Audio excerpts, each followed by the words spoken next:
The morning Aveline's world burned, she had been kneeling in the garden behind her family's small cottage, pulling weeds from between the turnip rows while her younger brother Tomas laughed nearby, chasing a scrawny chicken around the yard with a stick. The sky was clear and pale, the kind of blue that promised a dry afternoon perfect for drying herbs, and her mother was inside humming an old song while kneading bread dough, the smell of yeast and warmth drifting through the open door. Then the bells started ringing from the village center, not the slow Sunday rhythm, but fast and frantic, and her father dropped his axe mid-swing and told her to run to the woods and not look back no matter what she heard. She ran, but she looked back anyway and saw the soldiers pouring through the narrow streets like ants, torches already lit even though the sun was still high, and the first screams cut through the air before she reached the tree line. By the time she collapsed behind a fallen oak, lungs burning and hands covered in dirt and scratches, the smoke was already rising in thick black columns, and the screams had turned into something worse, a chorus of cracking wood and collapsing roofs, and voices calling names that would never be answered again. She stayed hidden in the forest for 2 days, drinking from a stream and eating nothing, watching the smoke thin and finally disappear, leaving only the smell of burned flesh and charred timber hanging in the air like a curse. When she finally crept back, the village was gone, reduced to blackened foundations and piles of ash still warm enough to burn her feet through her worn shoes. And she found what was left of her family in the remains of their cottage, bones and scraps of cloth she recognized only because she had sewn the patches herself. There was no one left to bury, no one left to mourn with, just silence and ruin, and the crows circling overhead, waiting. She knelt in the ash for hours, her hands black and her face streaked with soot and tears, until the cold bit through her thin dress and forced her to move, to search the wreckage for anything useful, a knife, a blanket, a reason to keep walking. Before we continue, tell us where you're watching from, and if you're enjoying the story so far, leave a like to support more stories like this one. 3 weeks later, Aveline was still alive, though she wasn't sure why. She had walked south along the main road, avoiding other travelers and sleeping in ditches, surviving on stolen apples and stale bread she found discarded near a monastery gate. Her dress was filthy, her hair matted, and her eyes had the hollow look of someone who had stopped expecting anything good to happen. She was passing through a stretch of forest when she heard the sounds of a fight ahead, metal on metal and men shouting, and her first instinct was to turn and run the other way. But curiosity, or maybe just exhaustion, made her creep closer, and she saw 3 men in rough leather armor surrounding a 4th man on horseback, a rider in fine clothes with the royal crest embroidered on his cloak, his horse rearing and kicking while he tried to fend off the attackers with a short sword. One of the bandits had a crossbow aimed at the rider's chest, finger tightening on the trigger, and without thinking, Aveline picked up a rock the size of her fist and hurled it as hard as she could. It struck the crossbowman in the temple with a wet crack, and he dropped like a stone, the bolt firing wild into the trees. The rider took advantage of the distraction, driving his sword through the second bandit's throat and spurring his horse forward, trampling the 3rd man before he could recover. When the dust settled, the rider turned to look at her, breathing hard, blood on his sleeve and suspicion in his eyes. He didn't thank her right away. He circled his horse around her slowly, studying her ruined dress and filthy hands, clearly trying to decide if she was part of the ambush or just another starving peasant. Aveline stared back, too tired to be afraid, and finally he asked her name and where she came from. She told him the truth, or most of it, that her village had been burned by soldiers wearing the crown's colors, and that she had been walking ever since with no destination in mind. The rider's expression shifted, something like guilt flickering across his face before he masked it, and he told her his name was Bertrand, a royal messenger carrying sealed orders from the capital. He said he owed her his life, and though he couldn't undo what had happened to her village, he could offer her something better than dying in a ditch. He would take her to the royal castle, put in a word with the steward, and see if they could find her work in the kitchens or the laundry. It wasn't much, but it was food and a roof, and more importantly, it was a way inside the walls where the people who gave the orders lived. Aveline accepted without hesitation, not because she trusted him, but because she had already decided that if she was going to survive, she needed to get close to the ones responsible. The castle rose out of the landscape like a stone fist, all gray walls and sharp towers, surrounded by a moat that smelled like stagnant water and waste. Bertrand led her through the main gate, past guards in polished armor who looked at her with open contempt, and into a courtyard filled with noise and motion, servants hauling water, stable boys leading horses, merchants unloading carts of wine and grain. Everything smelled different here, expensive, perfume and roasted meat and fresh bread, nothing like the smoky, earthy scent of her village. Bertrand left her in the care of a sharp-eyed woman named Agnes, the head of the kitchen staff, who looked Aveline up and down and sighed like she had just been handed another problem to solve. Agnes told her she could stay if she worked hard, kept her mouth shut, and didn't steal anything, and if she failed at any of those things, she would be thrown out, or worse. Aveline nodded and was given a rough wool dress, a straw pallet in the corner of the servants' quarters, and a bucket of potatoes to peel. For 2 weeks she kept her head down and her hands busy, scrubbing pots, hauling firewood, and listening to the other servants gossip about the lords and ladies who lived above them in the castle's upper floors. She learned that the kingdom was unstable, plagued by peasant uprisings in the outer provinces and rumors of noble families plotting against the crown. She learned that Queen Isolde was young, beautiful, and ruthless, a woman who had taken the throne after her father's sudden death and held it through a combination of strategic marriages, well-placed bribes, and the occasional public execution. And she learned, though no one said it directly, that the burning of villages was an uncommon standard response to rebellion or the suspicion of rebellion, carried out by soldiers who rarely asked questions before lighting the torches. The more Aveline heard, the tighter the knot of anger in her chest became, but she said nothing, just kept peeling potatoes and hauling water, and waiting for an opportunity. That opportunity came on a cold morning in late autumn when Agnes pulled her aside and told her the Queen had requested a new attendant for a private task, someone unremarkable and expendable, and Aveline fit the description perfectly. She was brought to a small chamber near the throne room, where Queen Isolde waited alone, dressed in dark blue velvet, with her hair pinned back in an elaborate style that must have taken hours. The Queen looked at her like someone might look at a tool, evaluating whether it would break under pressure, and then explained the task in a calm, measured voice. Aveline was to carry a sealed letter to Count Raoul, a minor noble whose lands bordered the eastern forests, a man the crown suspected of conspiring with rebel factions. The letter contained sensitive information, and it was vital that it reach him without being intercepted or read by anyone else. If she succeeded, she would be rewarded with a permanent position in the castle and a small purse of silver. If she failed, or if she betrayed the Queen's trust, she would be hunted down and executed. The Queen handed her the scroll, heavy parchment sealed with red wax stamped with the royal crest, and told her to leave at dawn. Aveline took the scroll with steady hands, though her heart was pounding so hard she could feel it in her throat. This was the chance she had been waiting for, a way to get close to the people who made decisions, to see the machinery of power up close, and maybe, just maybe, find out who had ordered her village to burn. She didn't trust the Queen, didn't believe the promise of reward, but she didn't care. Before leaving the chamber, she stopped by the kitchens one last time, and while Agnes was distracted arguing with a butcher over the price of mutton, Aveline slipped a small paring knife off the counter and tucked it into her boot. The blade was sharp and short, good for cutting rope or slicing through leather, or driving into someone's ribs if it came to that.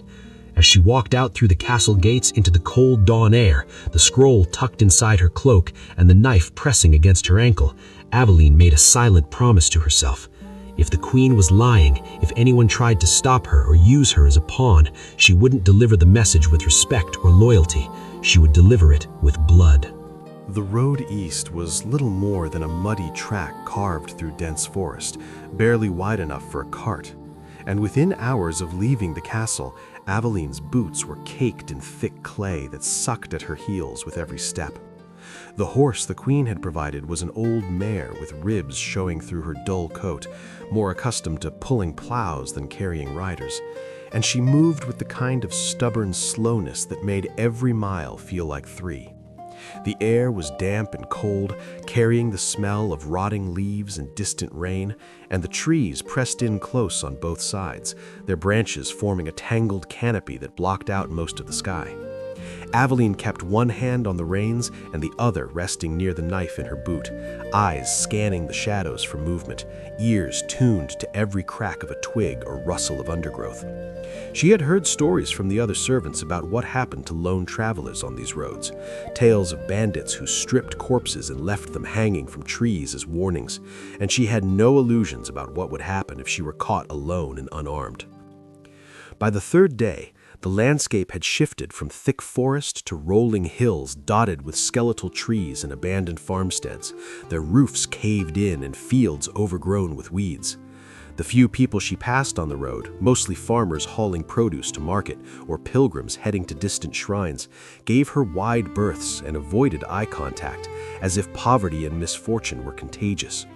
She slept in a different place each night, sometimes in the ruins of a barn, sometimes curled up beneath a hedge with her cloak wrapped tight around her shoulders, always with the scroll tucked inside her shirt against her skin and the knife close at hand. The weight of the sealed parchment felt heavier with each passing mile, not because of its physical mass, but because of what it represented. Proof that the crown's business was being conducted in secret, orders passed in sealed letters that no one was meant to question. Every time she touched it, she felt the urge to break the seal and read what was inside, but she held back, telling herself to wait until she was certain she wouldn't be caught. That restraint broke on the afternoon of the third day when 3 men stepped out from behind a cluster of rocks and blocked the road ahead. They were thin and ragged, dressed in mismatched scraps of leather and wool, their faces hollow with hunger and their eyes sharp with desperation.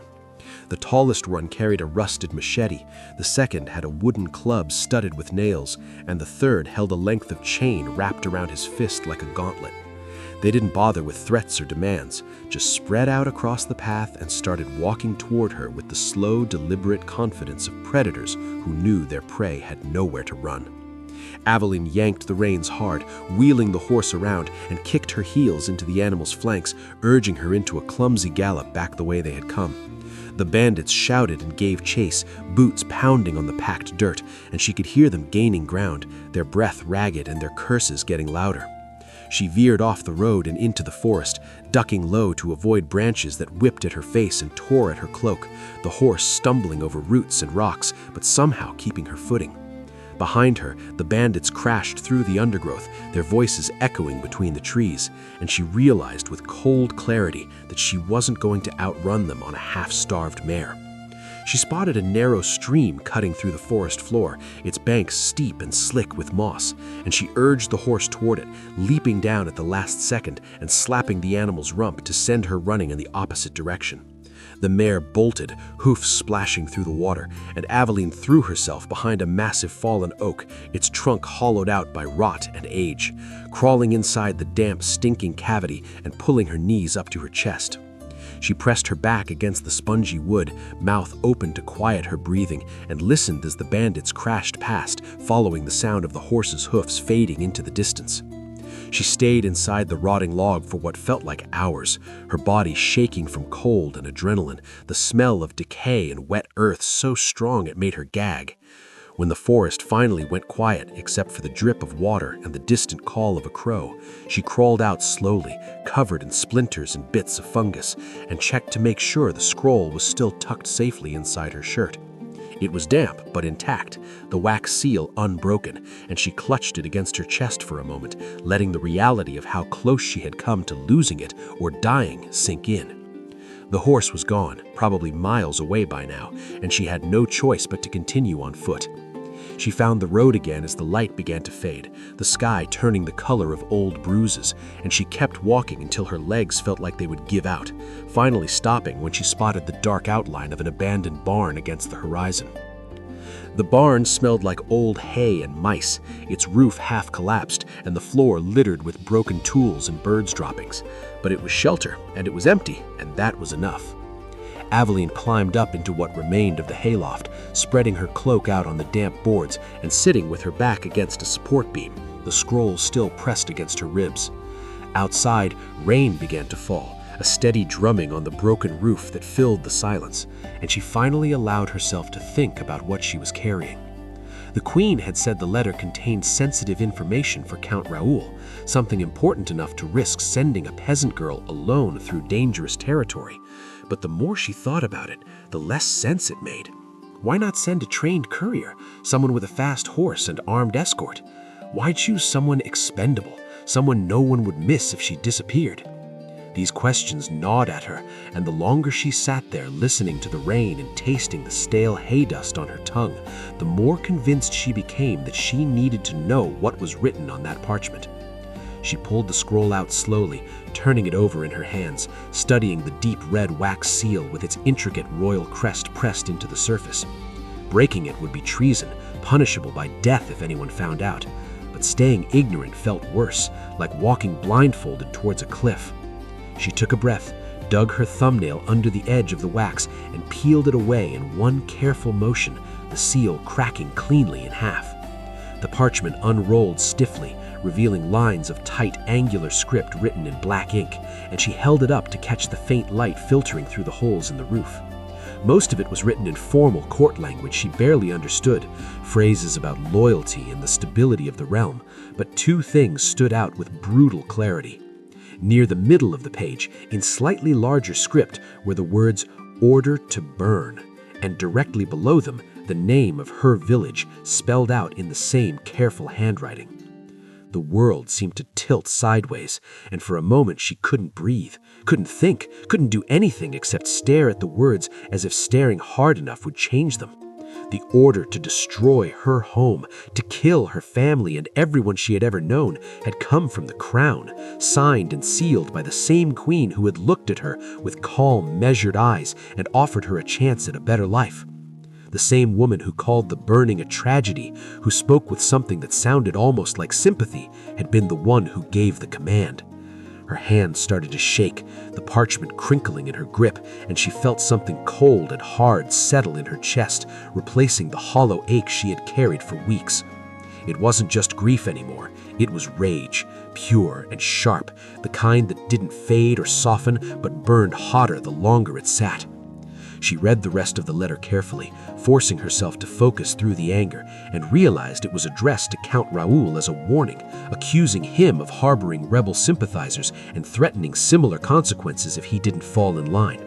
The queen was using the destruction of Aveline's village as proof of her willingness to act, a demonstration of power meant to intimidate others into obedience. The people she had loved, the home she had known, had been reduced to a political tool, a message written in ash and blood. Aveline rolled the parchment back up and pressed the broken seal together as best she could, tucking it back inside her shirt with hands that had stopped shaking and started going numb. She sat in the dark barn listening to the rain and feeling the weight of the knife against her ankle, and she made a new decision. She would still deliver the letter to Count Raoul, but not as a loyal servant of the crown. She would deliver it with the blade of her stolen knife pressed against his throat, and she would make him explain why he deserved to live when her entire world had been burned to keep him afraid. Count Raoul's castle was nothing like the grand fortress where Queen Isolde held court. No soaring towers or gilded banners snapping in the wind, just a squat stone structure built for function rather than beauty, surrounded by a wooden palisade and a shallow ditch instead of a proper moat. The guards at the gate wore plain chainmail under leather jerkins, their swords practical and well used rather than ceremonial, and they looked at Aveline with the kind of tired suspicion that came from years of checking every stranger for hidden weapons or bad intentions. She told them she carried a message from the capital for the Count, showed them the broken seal just enough to confirm the royal crest, and they let her through without much argument, pointing her toward the main hall with curt instructions to wait until someone summoned her. The courtyard smelled like horses, sweat, and the thick smoke of a smithy working overtime, hammering out horseshoes and arrowheads in preparation for something that required a lot of both. She was kept waiting in a drafty corridor for over an hour, standing against a cold stone wall while servants hurried past carrying buckets of water, armloads of firewood, and baskets of root vegetables that looked like they had been stored too long. The air inside the castle was different from the royal court, less perfume and roasted meat, more honest smells of hard work and simple cooking, onions and cabbage boiling in large pots somewhere deeper in the building.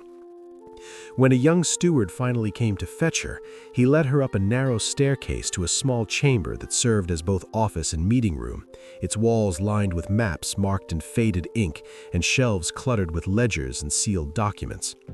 Count Raoul was sitting behind a heavy wooden table, a man in his 40s with graying hair tied back and a face that looked permanently weathered by wind and worry. He glanced up when she entered, studied her torn cloak and muddy boots for a moment, then gestured for the steward to leave and close the door behind him. Aveline stepped forward slowly, one hand resting on the scroll tucked inside her cloak and the other hovering near the knife in her boot, close enough to reach but not so obvious that it would trigger alarm. Raoul watched her with the patient, calculating expression of someone who had spent years dealing with messengers, spies, and assassins, and he asked in a calm voice what news she brought from the capital. She pulled out the scroll and held it up, letting him see the broken seal and the royal crest still visible in the cracked wax, and she said she had a message from Queen Isolde that concerned his loyalty to the crown. He reached for the parchment, leaning forward slightly, and that was when she moved. Her hand shot down to her boot, fingers closing around the knife's handle, and she lunged across the table, aiming the blade directly at his throat.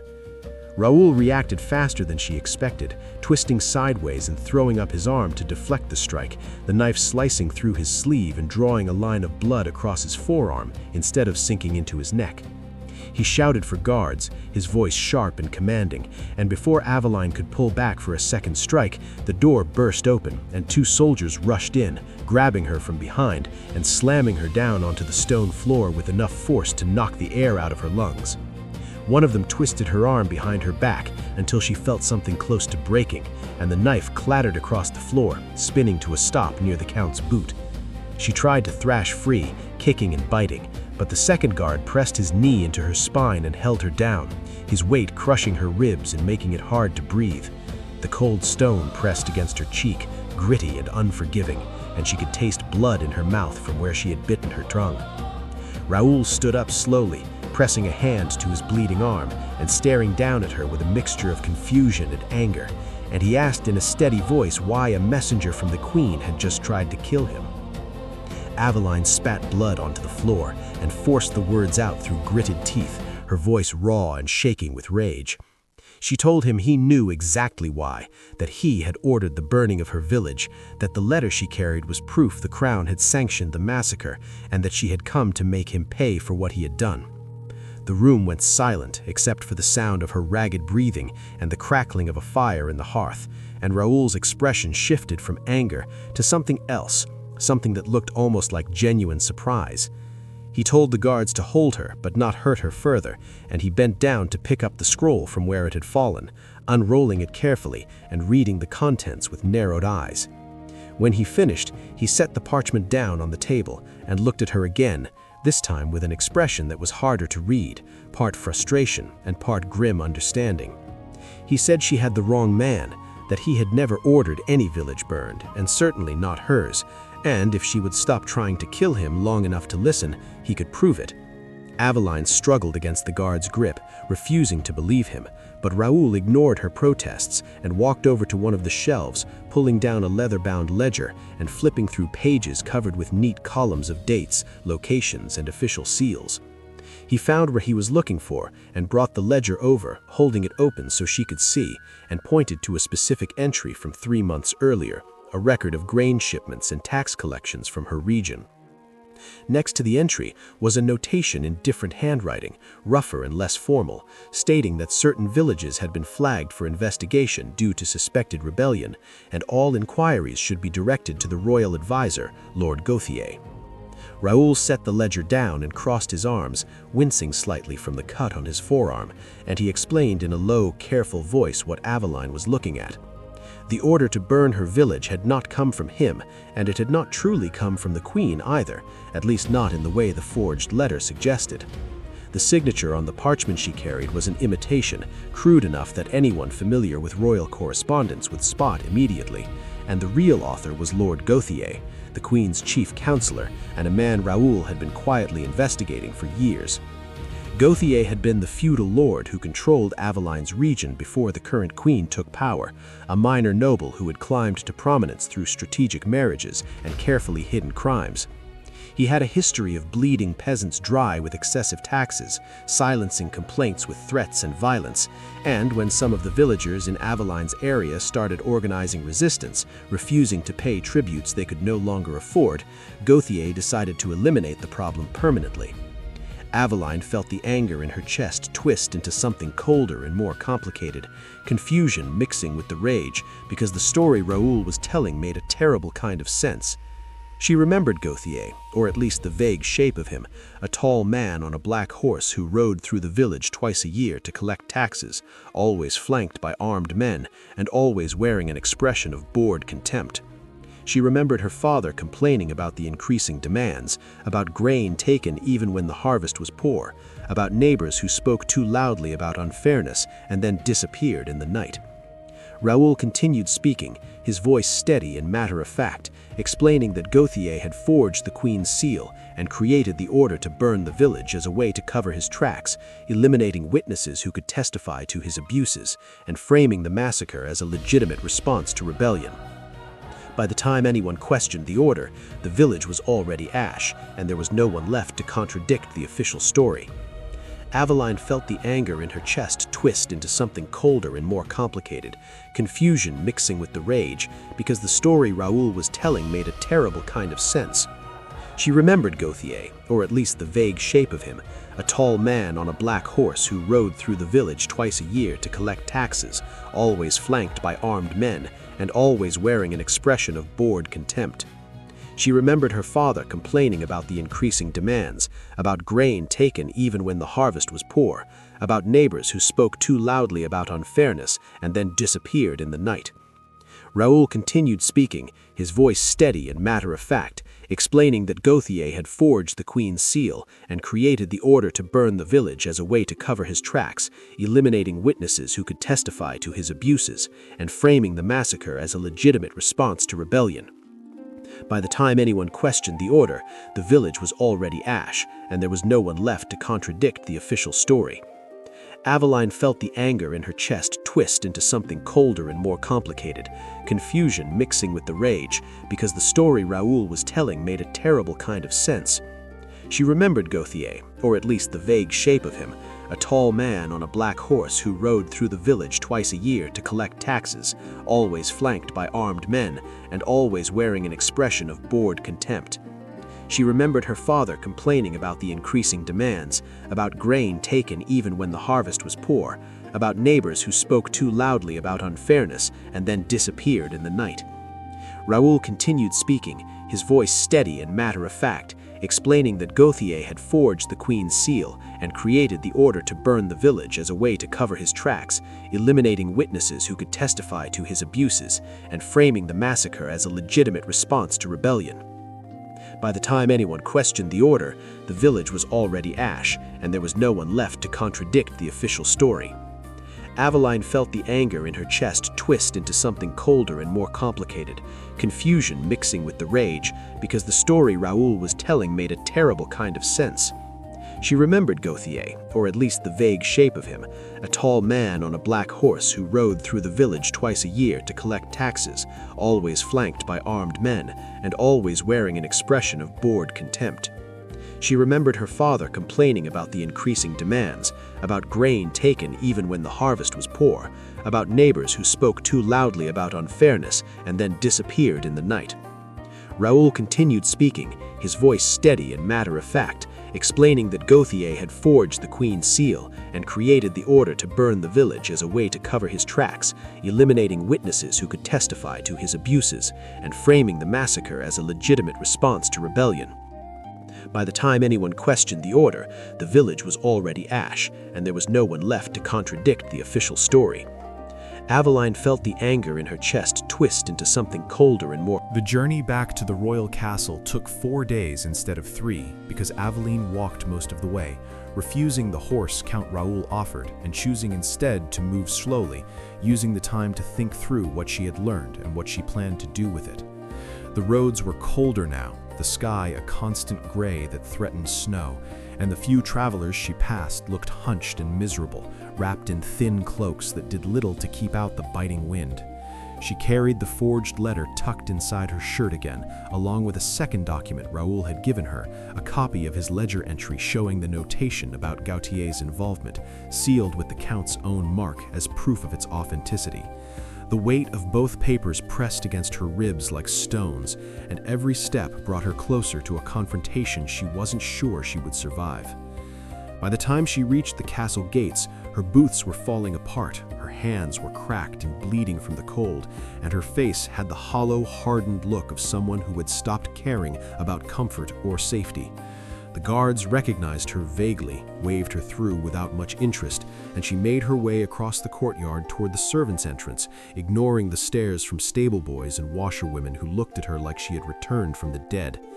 Agnes found her in the kitchen, standing near the fire and trying to warm her numb fingers, and the older woman took one look at her face and asked no questions, just handed her a bowl of thin soup and told her the Queen had been asking about her return. Aveline drank the soup in silence, tasting nothing, and then asked Agnes how she could request a private audience with Isolde. The kitchen mistress gave her a long, measuring look and said that kind of request usually got a servant whipped or thrown out, but if Aveline was determined to be stupid, she should speak to the head steward and mention she had completed the mission successfully. The audience was granted the next morning, not in the grand throne room, but in a smaller private chamber adjacent to the Queen's personal quarters, a space decorated with thick tapestries depicting hunting scenes and a fire roaring in a stone hearth that filled the room with dry, suffocating heat. Queen Isolde was seated in a carved wooden chair near the fire, dressed in deep green velvet, with her hair loose around her shoulders, looking more like a woman relaxing in her own home than a monarch preparing for state business. She dismissed the two attendants who had been arranging flowers in a vase and gestured for Aveline to approach, her expression calm and faintly curious. Aveline stepped forward slowly, her heart pounding so hard she could feel it in her throat, and she pulled out the forged letter, holding it up so the Queen could see the broken seal and the familiar royal crest. Isolde took the parchment without comment, unrolled it, and read through the contents with the same calm, measured expression she always wore, as if she were reviewing a grain inventory rather than an order for mass murder. When she finished, she set the letter down on a small table beside her chair and looked at Aveline with eyes that revealed nothing. No surprise, no guilt, no anger, just a kind of cold assessment. She asked in a quiet voice whether the Count had received the message and how he had responded, and Aveline felt the first crack in her composure, a flicker of disbelief that the Queen could focus on the logistics of the delivery rather than the content of what had been written. She forced herself to speak slowly, choosing each word carefully, and told Isolde that Count Raoul had explained the letter was a forgery, that the signature was false, and that the real author was Lord Gautier, the Queen's own counselor, a man who had used the Crown's authority to commit murder and then covered his tracks by framing it as a legitimate action against rebellion. The room went silent except for the crackling of the fire, and for a long moment Isolde simply sat there, her hands folded in her lap, her gaze fixed on some point beyond Aveline's shoulder. Then she spoke, and her voice was quiet but edged with something sharp and unyielding. She said she was aware of the forgery, had been aware of it for months, and had chosen not to act on that knowledge for reasons that were necessary and strategic. Aveline felt the ground shift beneath her, the second revelation hitting even harder than the first, because it meant the Queen had known all along that Gautier was responsible and had decided to protect him anyway. Isolde continued speaking in that same calm, relentless tone, explaining the political reality with the kind of brutal honesty that felt more insulting than any lie. Gautier was not just a counselor, but a linchpin holding together a fragile coalition of noble families, each of whom had their own secrets and grudges and ambitions.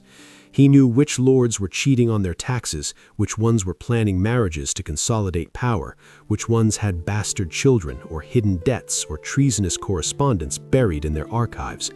If she moved against Gautier, if she exposed him publicly or had him executed for his crimes, every noble whose secrets he held would panic and turn on her, fearing they were next. The court would fracture, alliances would collapse, and rival factions would see an opportunity to challenge her authority while she was weakened.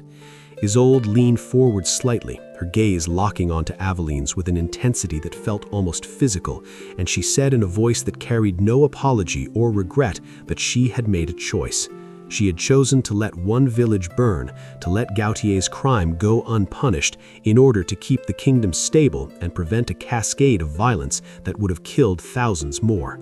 It was not a decision she enjoyed making, but it was the decision a ruler had to make when every option led to suffering, and the only question was how much and for whom.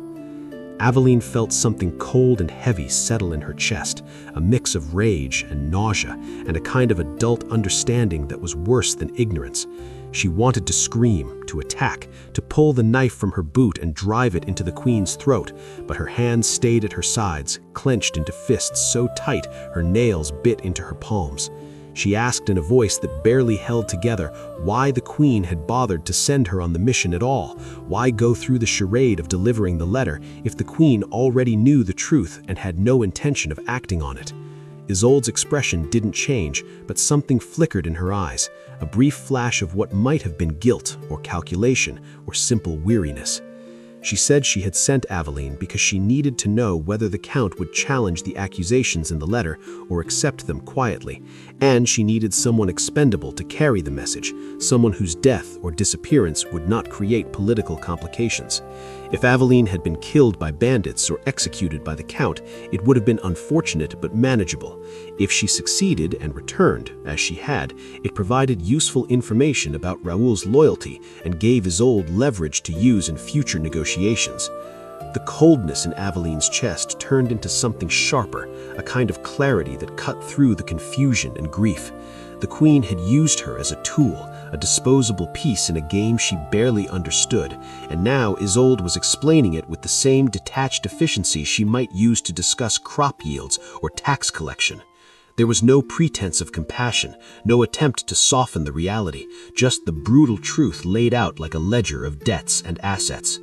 Aveline pulled out the second document, the copy of Raoul's ledger with the notation about Gautier's involvement, sealed with the Count's own mark as proof of its authenticity. The weight of both papers pressed against her ribs like stones, and every step brought her closer to a confrontation she wasn't sure she would survive. Isolde glanced at the document but didn't reach for it, and when she spoke again, her voice carried a warning that was almost gentle in its cruelty. She said proof meant nothing without power to enforce it, and if Aveline tried to make the evidence public, Gautier would simply deny it, claim the ledger was falsified, and use his network of allies to discredit both her and Raoul as conspirators spreading lies to destabilize the crown. The queen leaned back in her chair, the firelight casting shadows across her face that made her look older and more tired than Aveline had realized, and she made an offer that felt like a blade sliding between ribs. She said Gautier would be quietly removed from his position within the next few months, sent away to manage a distant estate, under the pretense of illness or retirement, far from court where he could do no more damage. In exchange for Aveline's silence, for her agreement not to pursue revenge or spread the truth about what had happened, Isolde would grant her a piece of land, not large but fertile, located near the ruins of her old village, along with enough silver to rebuild a modest home and start a new life. She would also be given a permanent position in the castle household, protected from the abuses that other peasants faced, and allowed to live with a degree of security and dignity. It was not justice, Isolde admitted with blunt honesty, but it was survival, and sometimes survival was the best outcome anyone could reasonably expect.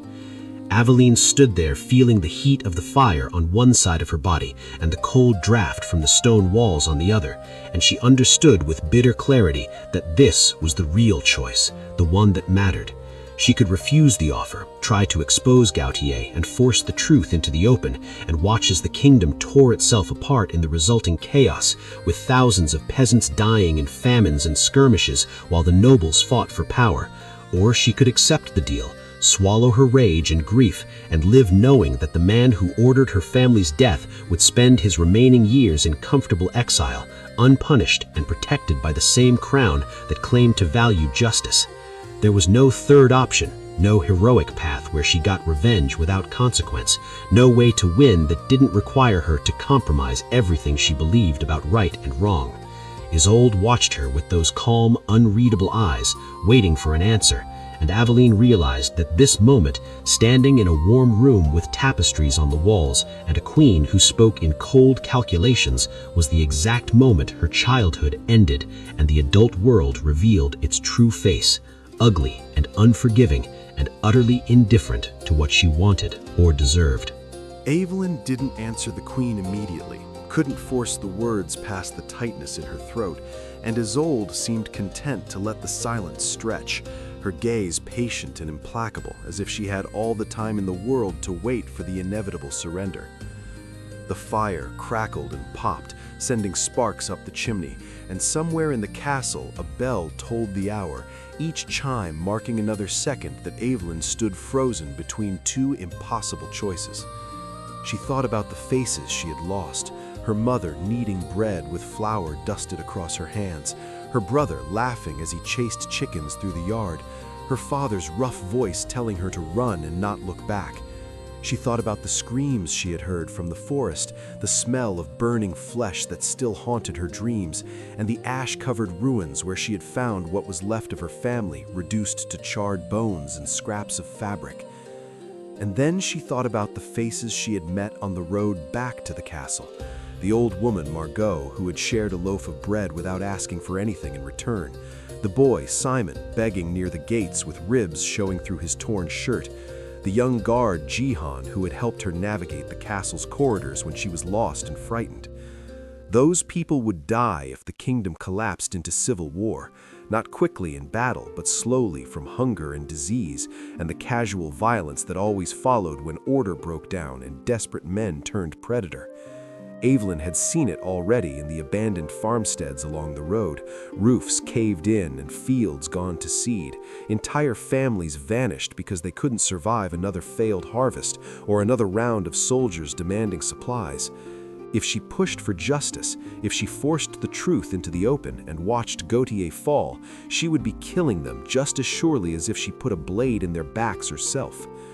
The thought made her sick, filled her mouth with the taste of bile, but it also clarified something she had been avoiding since the moment Count Raoul showed her the forged signature.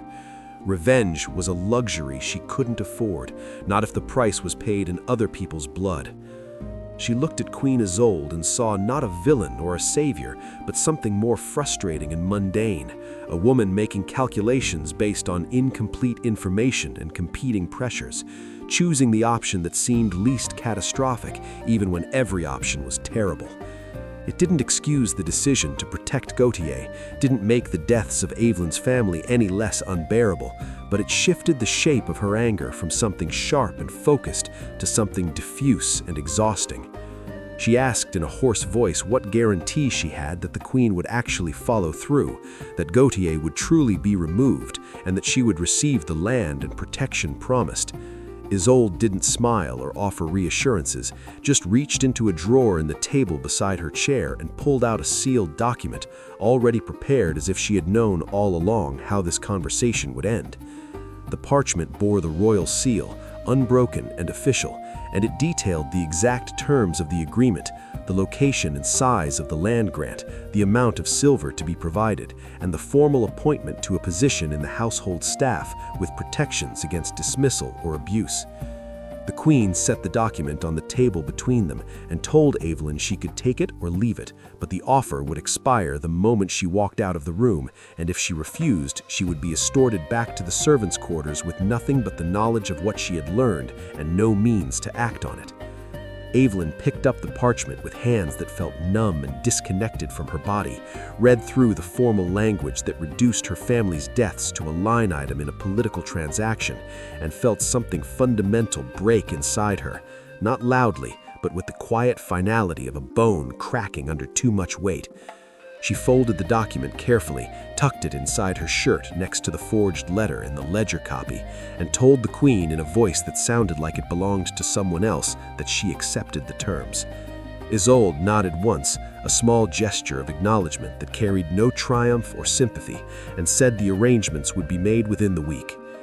Before Evelyn could turn to leave, the Queen spoke again, her tone shifting to something almost conversational, as if they were discussing the weather rather than the price of silence. She said Gautier would be informed of his reassignment in a private meeting, told that his health required a period of rest away from the demands of court, and he would be given no opportunity to protest or negotiate. His departure would be quiet, unremarked upon by most of the nobility, and within a few months people would forget he had ever held significant influence. It was a bloodless solution, Isolde continued with a trace of bitterness in her voice, the kind that kept the kingdom stable and prevented unnecessary suffering, but it was also the kind that left no room for the satisfaction of justice. She looked at Evelyn and saw not a villain or a savior, but something more frustrating and mundane, a woman making calculations based on incomplete information and competing pressures, choosing the option that seemed least catastrophic, even when every option was terrible. It didn't excuse the decision to protect Gautier, didn't make the deaths of Evelyn's family any less unbearable, but it shifted the shape of her anger from something sharp and focused to something diffuse and exhausting. She asked in a hoarse voice what guarantee she had that the Queen would actually follow through, that Gautier would truly be removed, and that she would receive the land and protection promised. Isolde didn't smile or offer reassurances, just reached into a drawer in the table beside her chair and pulled out a sealed document, already prepared as if she had known all along how this conversation would end. The parchment bore the royal seal, unbroken and official, and it detailed the exact terms of the agreement, the location and size of the land grant, the amount of silver to be provided, and the formal appointment to a position in the household staff with protections against dismissal or abuse. The Queen set the document on the table between them and told Evelyn she could take it or leave it, but the offer would expire the moment she walked out of the room, and if she refused, she would be escorted back to the servants' quarters with nothing but the knowledge of what she had learned and no means to act on it. Evelyn picked up the parchment with hands that felt numb and disconnected from her body, read through the formal language that reduced her family's deaths to a line item in a political transaction, and felt something fundamental break inside her, not loudly, but with the quiet finality of a bone cracking under too much weight. She folded the document carefully, tucked it inside her shirt next to the forged letter in the ledger copy, and told the Queen in a voice that sounded like it belonged to someone else that she accepted the terms. Isolde nodded once, a small gesture of acknowledgement that carried no triumph or sympathy, and said the arrangements would be made within the week. Before Evelyn could turn to leave, the Queen spoke again, her tone shifting to something almost conversational, as if they were discussing the weather rather than the price of silence.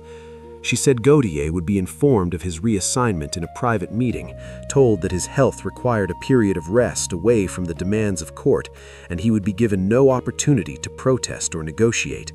His departure would be quiet, unremarked upon by most of the nobility, and within a few months people would forget he had ever held significant influence. It was a bloodless solution, Isolde continued with a trace of bitterness in her voice, the kind that kept the kingdom stable and prevented unnecessary suffering, but it was also the kind that left no room for the satisfaction of justice. She looked at Evelyn and saw not a villain or a savior, but something more frustrating and mundane, a woman making calculations based on incomplete information and competing pressures, choosing the option that seemed least catastrophic even when every option was terrible. It didn't excuse the decision to protect Gautier, didn't make the deaths of Evelyn's family any less unbearable, but it shifted the shape of her anger from something sharp and focused to something diffuse and exhausting. She asked in a hoarse voice what guarantee she had that the Queen would actually follow through, that Gautier would truly be removed, and that she would receive the land and protection promised. Isolde didn't smile or offer reassurances, just reached into a drawer in the table beside her chair and pulled out a sealed document, already prepared as if she had known all along how this conversation would end. The parchment bore the royal seal, unbroken and official, and it detailed the exact terms of the agreement, the location and size of the land grant, the amount of silver to be provided, and the formal appointment to a position in the household staff with protections against dismissal or abuse. The Queen set the document on the table between them and told Evelyn she could take it or leave it, but the offer would expire the moment she walked out of the room, and if she refused, she would be escorted back to the servants' quarters with nothing but the knowledge of what she had learned and no means to act on it. Evelyn picked up the parchment with hands that felt numb and disconnected from her body, read through the formal language that reduced her family's deaths to a line item in a political transaction, and felt something fundamental break inside her, not loudly, but with the quiet finality of a bone cracking under too much weight. She folded the document carefully, tucked it inside her shirt next to the forged letter and the ledger copy, and told the Queen in a voice that sounded like it belonged to someone else that she accepted the terms. Isolde nodded once, a small gesture of acknowledgement that carried no triumph or sympathy, and said the arrangements would be made within the week. Before Evelyn could turn to leave, the Queen spoke again, her tone shifting to something almost conversational, as if they were discussing the weather rather than the price of silence. She said Gautier would be informed of his reassignment in a private meeting, told that his health required a period of rest away from the demands of court, and he would be given no opportunity to protest or negotiate. His departure would be quiet, unremarked upon by most of the nobility, and within a few months people would forget he had ever held significant influence. It was a bloodless solution, Isolde continued with a trace of bitterness in her voice, the kind that kept the kingdom stable and prevented unnecessary suffering. Aveline spent the first month alone on the land, living in a rough shelter she built from salvaged timber and thatch, waking every morning to the smell of charred wood that never quite left the soil, no matter how many times the rain washed over it. The seeds she had planted grew slowly, struggling in earth that had been poisoned by fire and ash, but they grew nonetheless, small green shoots pushing through the blackened dirt with a stubbornness that reminded her of herself. She worked from dawn until her hands bled, clearing rubble, hauling stones to rebuild a low wall around what would eventually be a garden, and digging a new well because the old one had collapsed and filled with debris. The physical labor helped, gave her something to focus on besides the memories that surfaced every time she paused to rest, images of her mother's face or her brother's laugh that hit her like punches to the chest. 2 months after she arrived, a royal messenger came riding down the road with a sealed letter bearing Queen Isolde's crest, and Aveline's first instinct was to refuse it, to tell the messenger to take it back and leave her alone. But she accepted the parchment with dirt-stained hands and read the brief, formal announcement that Lord Gautier had retired from his position as royal counselor due to declining health, and had relocated to a manor in the southern provinces where he would live out his remaining years in quiet seclusion. The letter included no apology, no acknowledgement of what Gautier had done or what his retirement truly represented, just the cold administrative language of a political transition carried out with maximum discretion. Aveline burned the letter in her cooking fire that night, watching the ink curl and blacken, and felt nothing except a dull ache that settled somewhere behind her ribs and refused to fade. The Queen's promise of a position in the castle household was also fulfilled, though Aveline rarely made use of it. She was summoned back twice a year for ceremonial duties, required to serve at formal banquets where nobles gathered to celebrate harvests or military victories. And each time she walked through the castle gates, she felt the same sick twist in her stomach, the same awareness that she was complicit in the machinery that had destroyed her life. She carried silver trays laden with roasted meats and fine wines, moving through the great hall while lords and ladies laughed and toasted each other, their conversations drifting over her head like smoke, discussions of taxes collected and lands acquired and rebellions crushed in distant provinces. She heard them joke about peasants who complained too much, saw them raise their glasses to the Queen's wisdom in maintaining order, and she kept her face expressionless, her hands steady and her mouth shut. During one of those banquets, she saw a young noblewoman, barely older than Aveline herself, complaining to her companions about the quality of the wine while servants rushed to replace her cup with something finer. The woman wore a dress that cost more than Aveline's entire land grant, her hair arranged in elaborate braids woven with silk ribbons, and she spoke with the casual entitlement of someone who had never questioned whether her next meal would come. Aveline stood a few feet away, holding an empty tray, and felt a surge of hatred so intense it made her dizzy. But beneath the hatred was something worse, the recognition that she was now part of the same system, protected and fed and housed by the same crown that had burned her village to preserve this woman's comfort and security. The realization didn't come with dramatic clarity, but with the slow, nauseating understanding of someone waking up to find they had become the thing they despised. Years passed, measured not in grand events, but in small, grinding repetitions. The garden on her land grew larger, producing enough vegetables to feed herself and sell a modest surplus at the nearest market town. She rebuilt the cottage, adding a second room and a proper hearth, and she even acquired a few chickens that pecked around the yard and laid eggs she could trade for tools or fabric.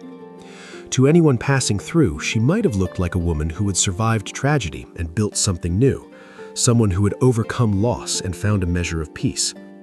But the truth was more complicated and less comforting. She had survived, yes, but survival wasn't the same as living, and the life she had constructed felt hollow, built on foundations of compromise and silence that made everything taste like ash. She returned to the castle for another banquet when she was nearly 30, her hands calloused from years of farm work, and her face weathered in a way that made servants she had once known barely recognize her. The queen was older too, lines visible around her eyes and mouth, her hair showing the first streaks of gray despite the expensive dyes and oils her attendants used. Isolde saw Aveline serving wine at the high table, and their eyes met for a brief moment, a flicker of recognition passing between them, but neither spoke. There was nothing left to say. The queen had made her choices, Aveline had made hers, and the kingdom had continued its slow, grinding march forward, stable and ordered and built on the uncounted graves of people whose names no one remembered. On the walk back to her land after that banquet, Aveline stopped at the site where the village center had once stood, now overgrown with wild grass and scrubby bushes. She found the remains of the stone marker that had indicated the well, half buried and covered in moss, and she sat down beside it, her back against the cold stone, and allowed herself to think about what justice would have looked like if she had chosen differently. She imagined Gautier dragged before a tribunal, forced to answer for his crimes in front of the families he had destroyed, hanged or beheaded while crowds cheered. She imagined the satisfaction of watching him die, the sense of righteous completion it might have brought. But she also imagined the chaos that would have followed, the noble families turning on each other, the fighting spreading through the provinces, the visages burning not from calculated cruelty, but from simple wartime necessity as armies scavenged for supplies and peasants starved in their wake. She heard them joke about peasants who complained too much, saw them raise their glasses to the queen's wisdom in maintaining order, and she kept her face expressionless, her hands steady and her mouth shut. She had traded her family's justice for the lives of strangers she would never meet, and there was no way to know if she had made the right choice, because there was no right choice, only the choice she could live with, barely. The garden grew, the chickens laid eggs, the seasons turned. She aged, and every night when she lay down on the straw mattress in her rebuilt cottage, she heard the echoes of screams from a village that no longer existed, saw her mother's face and her brother's laugh, and carried the weight of knowing that the man who had ordered their deaths was living comfortably in a manor somewhere, protected and unpunished, because she had agreed to let him go. Sometimes she went back to the blackened patch of ground where she had planted the first seeds Agnes had given her, now transformed into a productive garden with rows of turnips and cabbages and herbs that she harvested and replanted in endless cycles. She would stand there in the early morning light, mist rising from the soil, and she would try to feel something like peace or acceptance or closure, but those feelings never came. What came instead was a kind of tired endurance, the recognition that she had survived when survival was the only victory available, and that she would continue surviving, day after day, carrying the knowledge of what she had lost and what she had chosen and what she had become. There was no forgiveness in it, no redemption, just the passage of time and the stubborn persistence of things that grew in poisoned soil. The kingdom stayed intact, The nobles kept feasting, the peasants kept dying in small, uncounted numbers, and Aveline kept planting seeds in the ashes, not because it meant anything, not because it changed anything, but because stopping would have meant admitting that the deal she had made, the justice she had traded away, had left her with nothing at all.